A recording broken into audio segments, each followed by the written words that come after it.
Hello, my name is Rylee Membrey. This semester, we have looked at various topics in relation to Indigenous people and their culture. During the next 5 minutes, I will be discussing with you the concept of cultural appropriation and the negative impacts it can have in relation to both indigeneity and in an educational context. In order to illustrate this concept further, I will be using the art form of a spoken poem to exemplify how cultural appropriation can demonise sacred parts of Indigenous beliefs and their culture. You may be thinking, what is cultural appropriation and why is it an issue? Culture is a pattern of behaviours, ideas, beliefs and values held by a specific group. Now, cultural appropriation can be described as the unauthorised borrowing of art forms such as music, fashion, language and even sacred traditions from a minority culture, often experiencing oppression from a member of a dominant culture.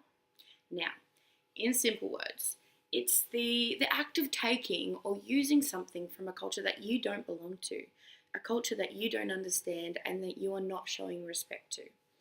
Using it out of context, and often the term cultural appropriation can be deemed a bit ambiguous because there's also cultural appreciation. Now, between the two, there are many differences. Cultural appreciation is a mutual exchange of beliefs or culture, most often contributing to diversity, and is often seen as inevitable.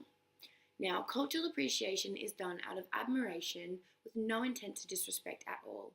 A huge difference between the two is power, as minority groups are often demonized and exploited by those in a more dominant group. Fusion of cultural appropriation and cultural appreciation. Not only can cultural appropriation be disrespectful and degrading, but it's a form of racism. Anna's story reads that racism is not hate, nor is it racial preferences, but it is an institutionalized system of one group having power, abusing it and oppressing another. Examples of this can be seen in the mass media and in a particular case with the Victoria's Secret model Nadine Leopold in 2017. She wore a headdress similar to those of the Native American culture that symbolizes respect and bravery in tribes. Now, media shapes and influences our morals, but can also have negative consequences.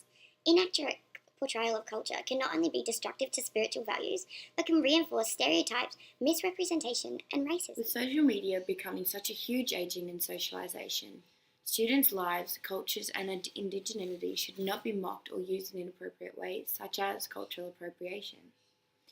I will now show you a clip of a powerful poem written and spoken by an Indigenous woman named Tiffany Harrington, demonstrating how cultural appropriation can not only harm indigeneity, but how it can be demonized in various ways. I do not bring words of hatred, of imperialistic crime. No, I'm speaking to you today to heed how you define me, because I am not a stereotype in Hollywood you've created. The headdress and feathers that you play with, to myself and friends, are sacred. They are not objects for you to use as hipsters or at Halloween, because as lawless or noble savages is not how we choose to be seen. So save your breath and arrogance as you attempt to defend your systematic degradation as simply playing Indian. We find your explanations misinformed and oftentimes offensive. So why can't you accept this without getting on your defensive? We are not a costume or an outfit in your closet, nor are peoples used for exploitation for consumeristic profit. We are proud nations and individuals confronting society. We are Mohawk, Métis, Kwakwaka'wakw, Ojibwe, and Cree.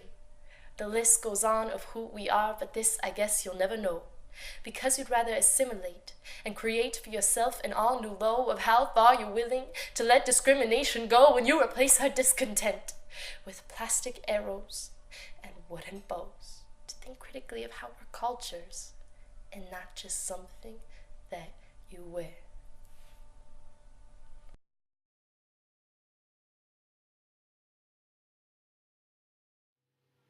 Indigenous people can be found in every region of the world, with a population varying from 200 to 370 million.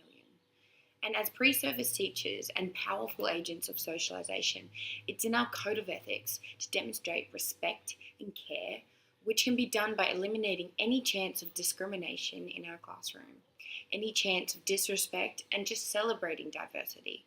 As teachers, we can make a difference by educating our students in the differences between cultural appropriation and cultural appreciation, and the ways to respect all cultures.